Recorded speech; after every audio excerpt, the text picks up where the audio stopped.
guys, pag-usapan lang natin ang breaking news. May pasabog nga naman kasi ang bali-balita at exclusive na pinag-uusapan ngayon.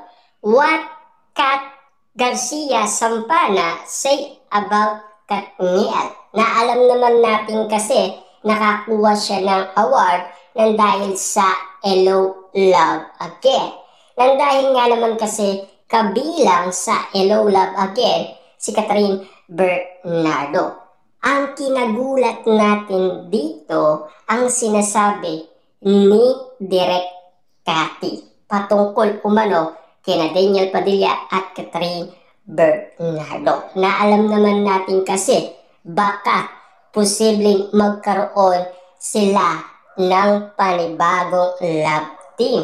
Kasi gustong-gusto talaga ng mga tao na ibalik sina Daniel Padilla at Catherine Bernardo. Na alam naman natin kasi pinag-uusapan na yan sa iba't ibang social media platform. Ayon umano sa balita, most popular film producer ang Star Cinema at most popular screenwriter sila Carmi, Cristel at Olivia sa tagumpay ng Hello Love Goodbye at Hello Love Again. Tinanong ng balita si Direk Cathy Garcia kung may chance pang magkaroon ng third installment ang blockbuster movie na tinuring na highest grossing film of all time. Of course, the chance is always there. It's just a matter of time, sagot ni Direk Cathy. Papaano nga naman kasi ang dami ng chismis umano kina Alden Richard at Catherine Bernardo. Yan kasi ang mga kumakalat ngayon sa social media, lalong-lalo na sa kampo ni Catherine Bernardo at lalong-lalo na kung bakit niya iniiwasan si Alden Richard.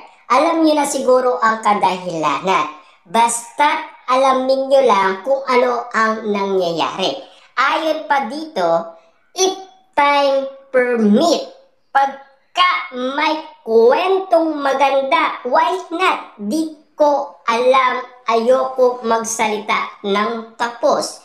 Nothing is final, but we can hope, we can only hope.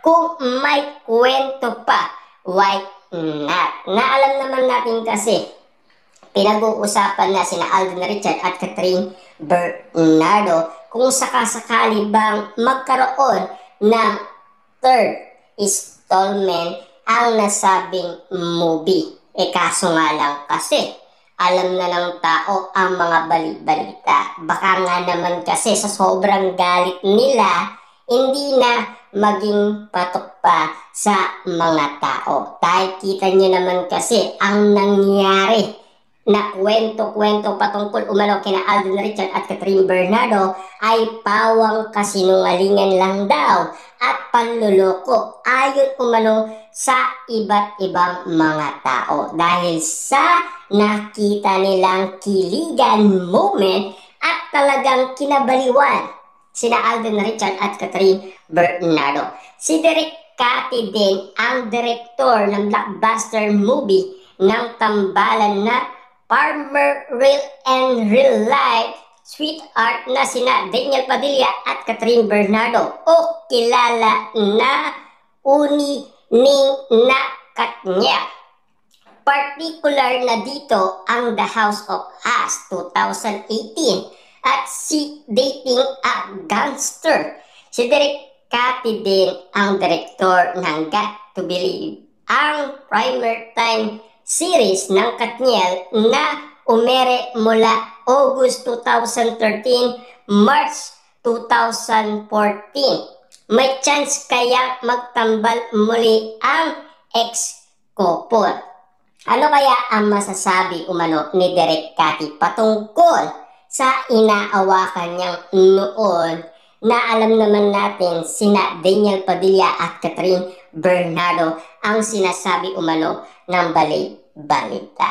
Alamin natin kung ano ang masasabi ni Direk Katniel will always be Katniel, saad ni Direk Cathy. Sabi pa niya, they may differ with others, pero marami pa rin ang may gusto sa kanila. Tama nga naman kasi si Direk Cathy sa kanyang sinasabi. Na alam naman natin kasi si Direk Cathy nagla-live yan sa TikTok. At siyempre, nagbebenta siya ng iba't ibang mga kagamitan. At siyempre, marami doon ang nagre-request kung kailan babalik sina Daniel Padilla at Catherine Bernardo. At siyempre, hindi kayang sagutin niya ni Direk Cathy. Tanging management lang na umaawak umano kina Catherine Bernardo at Daniel Padilla, sila lamang ang makakasagot niyan. At lalong-lalo na sina Daniel Padilla at Catherine Bernardo. Kung may kwento naman bagay sa kanila, bakit hindi? Wala yes or no. Yan kasi ang sinasabi ni Direk Cathy. Kita nyo naman, no? Pero alam natin na meron pa talagang nakalaan na movie ng Katniel, ang After Forever, na pinag-usapan na noong 2020. Kaso nga lang, nagkaroon tayo ng pandemic, kaya hindi rin natuloy. At lalong-lalo na, nagkaiwalay sina Daniel Padilla at Catherine Bernardo, kaya hindi lalong natuloy ang nasabing movie. Napapanood ngayon si Daniel Padilla sa Incognito, ang pagtatapos ng action drama series ng ABS-CBN Studio at Netflix Philippines.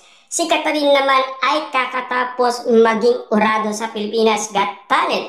Reaksyon ni Direk Cathy sa magkaibang daan tinatahak ng dating magkasintahan. I'm always happy for both of them. Malalaki na sila. And I like them to experience the life that they wanted. Yan kasi ang sinasabi ni Direk Cathy patungkol umano kina Catherine Bernardo at Daniel Padilla. At lalong-lalo na sa mga bawat issue ngayon na pinag-uusapan, talagang mas gusto talagang ibalik ng mga tao sina Daniel Padilla at Catherine Bernardo. Yan kasi ang request nila sa ABS-CBN at Star Magic. Kasi alam naman natin kasi sila yung umaawak umano kay Daniel Padilla at Catherine Bernardo. Lahat naman desisyon nila. So, happy that they do it their way. Natuwa rin si Direk Cathy sa positibong feedback sa pagsabak ni Daniel Padilla sa action genre. Bongga, ang galing niya talaga. Matagal ng pangarap niya yan. And I'm happy na finally nagkaroon siya ng action project.